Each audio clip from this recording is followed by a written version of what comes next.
할렐루야. 오늘 하루도 하나님의 말씀이 여러분의 삶에 각인되고 그 말씀대로 순종하며 살아가는 삶이 되시기를 바랍니다.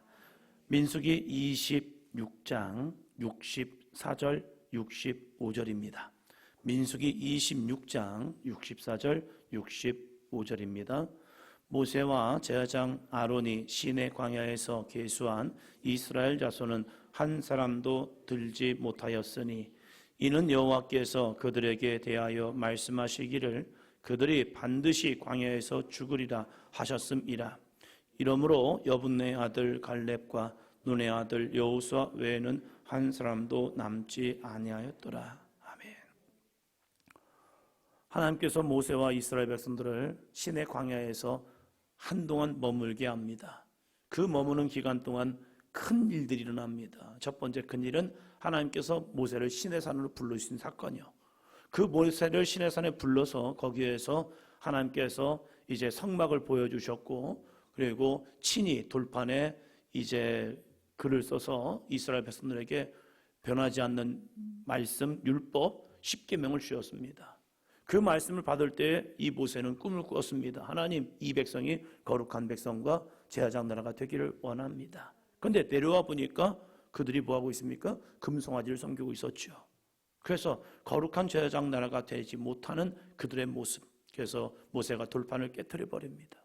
그리고 다시 올라가서 돌판을 가지고 올라갔다가 거기에 다시 십계명을 받고 내려오죠. 그리고 그 시내 광야에 머무는 기간 동안 그들이 한 것이 있습니다. 성막을 만들었습니다. 열심히 성막을 만들었습니다. 그 성막을 만들고 이제 모세는 이스라엘 백성들에게 율법을 선포했을 겁니다. 여러분, 우리 하나님 이렇게 믿어야 합니다. 우리 하나님 잘 믿어야 합니다. 여러분, 우상숭배 하지 맙시다 하면서 말씀 훈련했을 겁니다. 그리고 이제 말씀 훈련이 다 끝나고 성막에 지어지고 나서 하나님께서 이스라엘 백성들에게 명령합니다. 너희는 수를 세워라. 그것도 20세 이상 뭐 할 사람이요? 전쟁에 나갈 만한 사람들. 요즘도 부모님들이 자녀들을 군대에 보내면요, 그냥 마음이 그럽니다. 요즘 뭐 전쟁이 일어난 것도 아니잖아요. 우리가 전쟁으로 파병하는 것도 극히 드문 일입니다. 그런데 군인이라는 사실이요, 이 군인이 된다는 것은 그냥 어디 수련회장 갔다 오는 게 아닙니다. 만약 전쟁이 일어난다면 이 아이들이 전쟁으로 파병을 가야 합니다. 전쟁에 나가야 합니다. 그런 마음이 있는 겁니다. 그러니까 이 자녀들을 떼어놓으면서 부모들이 눈물을 흘립니다. 연무대, 저희 동네잖아요. 육군 제2훈련소, 육군 훈련소. 그 훈련소로 가는 모습을 보면요, 참 재미있습니다. 저도 마음이 짠하더라고요. 부모님께 인사를 하고 이제 가는데 마음이 짠합니다. 전쟁에 나간다는 것은, 그리고 군인으로 선발된다는 것은 그리 편한 마음은 아닙니다. 잘못하면 죽음이 오기 때문입니다. 그래서 가급적 어떻게 하면 이 군인에 안 나갈까, 군인을 빠질까 하는 사람도 있습니다. 그런데 하나님께서는 이스라엘 백성들을 시내산에서 계수하라고 했습니다. 왜요? 그 이유가 있죠. 계수함을 통해서 되어지는 사건이요, 51절입니다. 53절입니다. 이 명수대로 땅을 나눠주어 기업을 삼게 하라. 이 명수가 뭔데요? 전쟁에 나갈 만한 인원 그 명수대로요. 전쟁에 나간다는 것은 큰 헌신입니다. 군필자에게 주는 특혜는 있어야 합니다. 왜요? 나라를 위해서, 국방을 위해서, 국민을 위해서 수고했기 때문에요. 하나님께서도 국방의 의무를 감당해야 할 사람들, 그 명수들을 세면서 그 명수대로 땅을 나눠 주어 기업을 삼게 하라. 땅을 나눠주는 조건, 이 조건이 전쟁에 나갈 만한 사람들을 세웠을 때, 어떤 부모들은 내 아들은요, 다리가 불편해서요, 팔이 좀 아파서요, 몸이 불편해서요, 이렇게 해서 이 전쟁에 나가지 않으려고 여러 가지 방법을 쓸 수도 있었을 겁니다. 그러나 하나님은요, 전쟁에 나갈 만한 사람들을 수를 세워놓고 그 명수대로 기업을 주겠다라고 말합니다. 셀 때는 좀 억울할 수 있었을 겁니다. 아니, 우리는 이 군인이 많잖아요. 그만큼 잘못하면 남자들의 수가 적어질 수도 있습니다. 그런데 그 헌신한 만큼, 충성한 만큼 기업을 주겠답니다. 구원은 믿음입니다. 축복은 헌신입니다. 구원은 우리의 믿음대로 다 구원받습니다. 그러나 하나님의 축복은요, 내가 주님 앞에 어떠한 헌신을 하였느냐 확신합니다. 왜요? 저에게는 하나님의 응답을 주었기 때문입니다. 억울했습니다. 목사님 자녀들과 평신도 자녀들이 목회자가 되었을 때의 차이성을 보았습니다. 같은 신학교 갔고 같이 공부를 하였고 예나 저나 똑같은 것 같았어요. 제 옆에는 목사님 자녀들이 있었습니다. 근데 이 자녀들을 보니까 어떤 자녀들을 보니까 처음부터 출발점이 다른 거예요. 다른 거예요. 그래가지고 하나님께 기도했죠. 하나님, 이거 좀 불공평한 것 같습니다. 어떤 아이들은 한 20m 앞에서, 어떤 아이들은 50m 앞에서 출발합니다. 저는 이 똑같은 이 출발점이 뒤에서 있는 것 같습니다. 하나님, 이거 너무 불공평한 거 아니에요? 그럴 때 하나님이 저에게 주신 응답이 한 가지였습니다. 야, 저들의 부모들은, 너의 부모는 육신을 위해 애썼지만 저 부모들은 하나님의 나를 위해서 애썼어.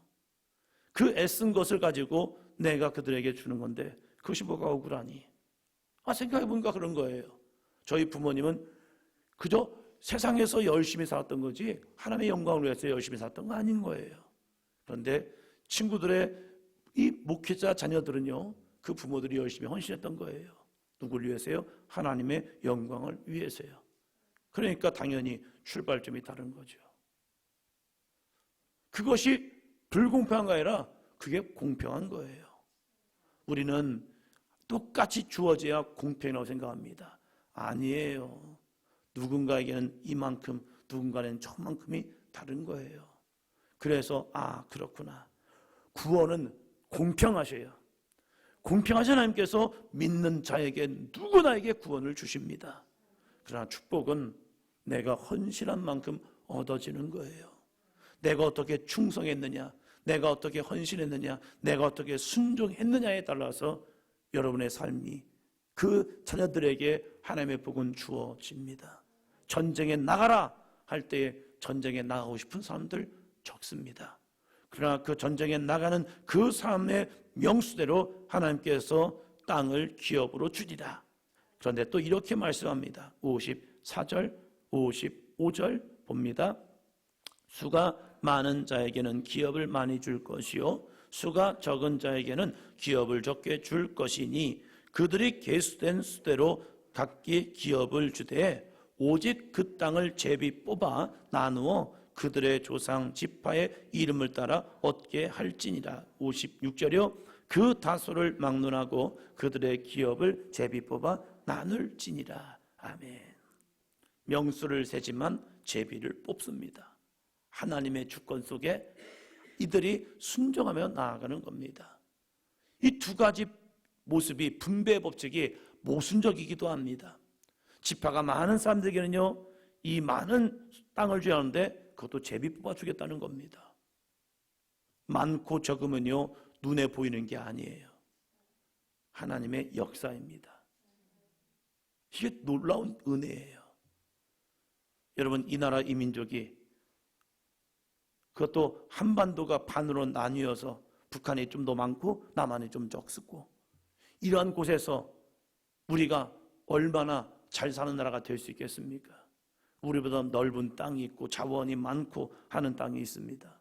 그런데 우리나라가요, 세계 이 경제력을 보면요 11위를 마크하고 있더라고요.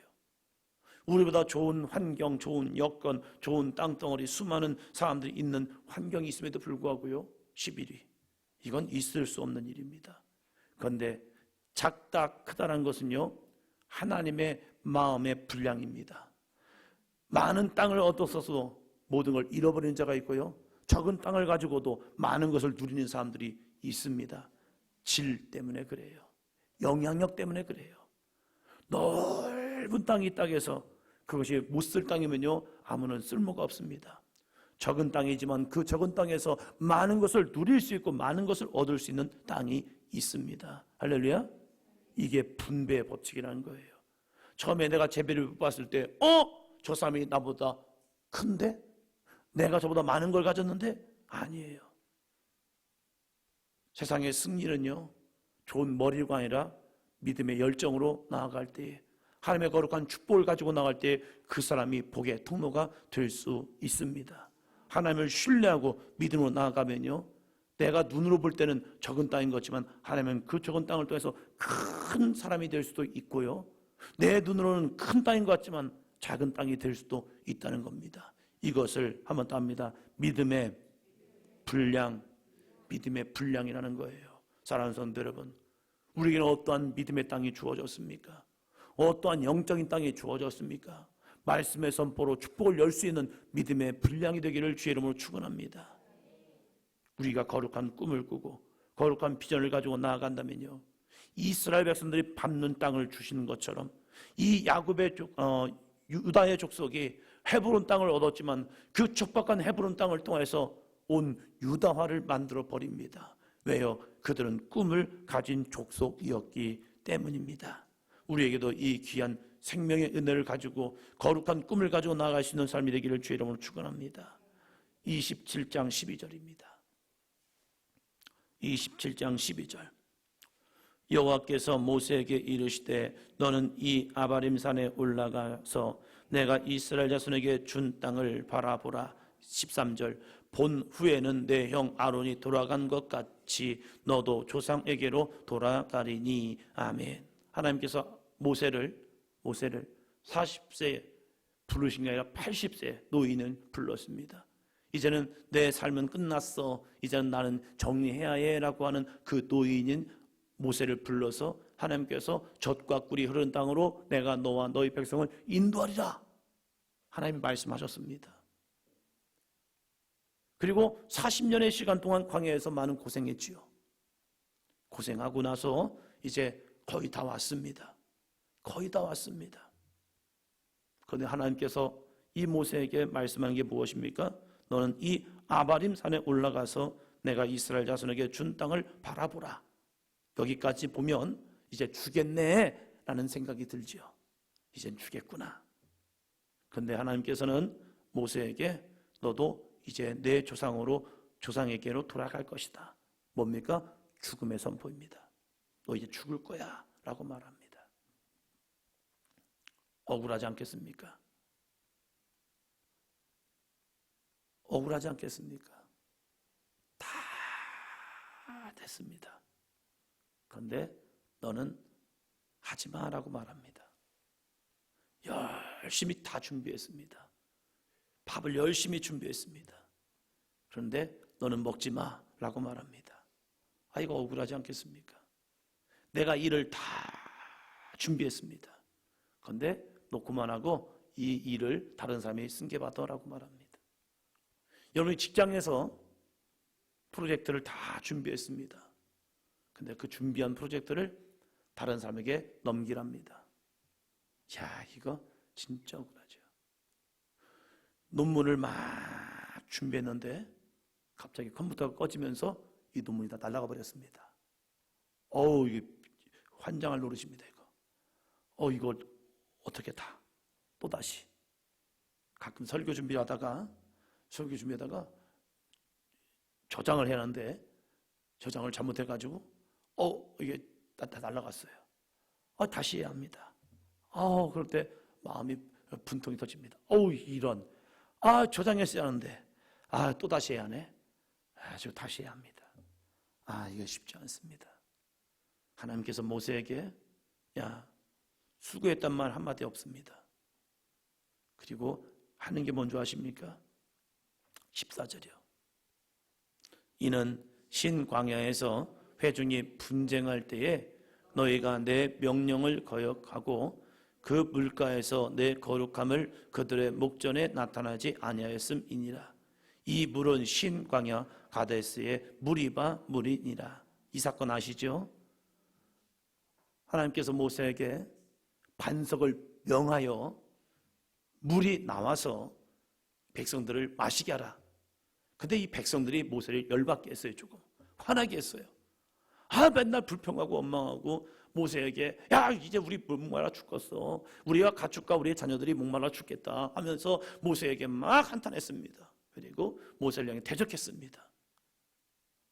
그럴 때 하나님께서 모세에게 야 너는 저 반석을 명하여 이제 물이 나오게 해서 저들을 먹여라 했을 때 이 모세가 조금 화가 났었나 봐요.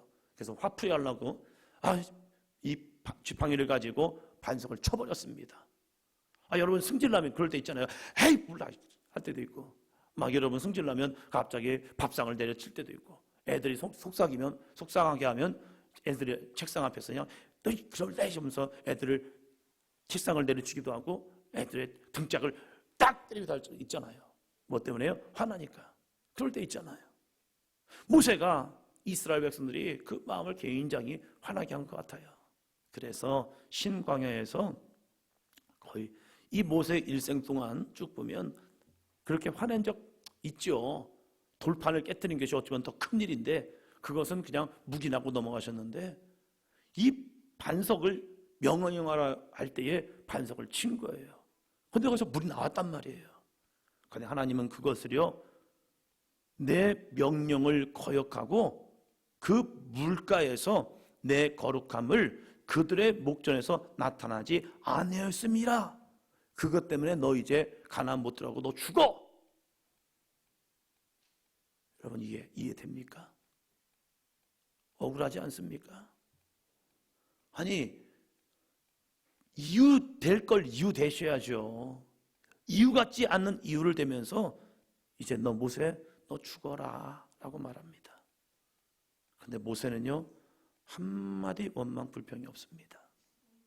그리고 이렇게 말합니다. 16절이요 17절 여호와 모든 육체의 생명의 하나님이시여 원하건대 한 사람을 이 회중 위에 세워서 그로 그들 앞에 출입하며 그들을 인도하여 출입하게 하사 양과 같이 되지 않게 하옵소서. 하나님 이거 좀 너무하시네요. 이거 내가 인생을 120년 동안 살아봤지만 이걸 빌미로 삼아서 나를 이제 그만 가라고 하십니까? 하나님 이게 뭐예요? 내가 다 준비한 건데, 내가 여기까지 왔는데, 내가 수고했는데, 내가 애썼는데, 하나님 이게 뭡니까 이게? 이게 뭐예요? 하면서 불평한 게 아니라 모세의 기도는요 백성을 위한 기도였고 회중을 위한 기도였고, 하나님의 백성들이 저 가나안에 들어갈 때에 이 가나안으로 인도할 지도자가 필요합니다. 여호와의 회중이 목자 없는 양과 같이 되지 않게 하옵소서. 내 문제는 아무것도 아니에요. 하나님의 역사만이, 하나님이 하실 일만이 그에게 문제가 된 거예요. 그걸 놓고 기도합니다. 진짜 아름다운 사람이죠. 갑자기 여러분의 가지고 있는 직분을 그만하시고 다른 분에게 이것을 하도록 하세요 라고 한다면 여러분 어떤 마음이 들겠습니까? 여러분이 지금 잘하고 있고 사람들에게 인정받고 잘하세요, 잘하십니다 라고 얘기합니다. 이렇게 할 때에 그것을 그냥 그만하시고 다른 사람에게 좀 해주세요, 넘겨주세요 라고 말할 때 우리의 마음은 어떨까요? 그래도 사도행전교회 와서 열심히 사역하면서 여기까지 달려왔는데 갑자기 저한테 하나님께서 야, 너 여기 그만하고 딴 데로 가라. 이럴 때 저 생각으로도 이럴 것 같아요. 억울한데요 이거. 여기서 멈추면 이거 좀 그런데 하나님. 꼭 가야 합니까? 가야 할까요? 한 번만 더 다시 한번 생각해봐 주시면 어떨까요? 이런 생각할 것 같아요. 하나님이 내가 지금 하고 있는 이 귀한 일들, 열정과 헌신을 가지고 했는데 그것을 쓱 뺏어서 다른 사람에게 주겠답니다. 이때 마음이 편할까? 근데 모세는요 한마디 자기와의 관계는 이야기하지 않습니다. 그리고 오직 여호와의 회중, 목자 없는 양과 같이 되지 않게 하옵소서. 이런 모세의 모습, 정말로 우리들이 본받아야 할 모습입니다. 이것 때문에 마음 상하거든요. 이것 때문에 정말로 기분 나쁘거든요. 시킬 때는 언제고 그만하라는 것도 언제야, 뭐야 하면서 마음이 상할 때가 있습니다. 그럴 때 하나님께 모세는 불평이 아니라 원망이 아니라 이건 하나님의 역사였습니다. 온전히 내어놓습니다. 그러면서 이 모세의 기도 가운데 응답하십니다. 18절이요. 여호와께서 모세에게 이르시되 눈의 아들 여호수아는 그 안에 영이 머무는 자니 너는 데려다가 그에게 안수하고. 눈의 아들 여호수아는 그 안에 영이 머무는 자, 성령이 머무는 자, 너는 그를 데려다가 그에게 안수하고. 눈의 아들 여호수아는 모세의 수종자였습니다. 그를 가장 가까이에서 보필하였고 힘이 되어줬던 사람입니다. 그 사람을 후계자로 삼았습니다. 가장 아름다운 모습입니다. 좋은 모습이죠. 좋은 모습이죠. 왜요?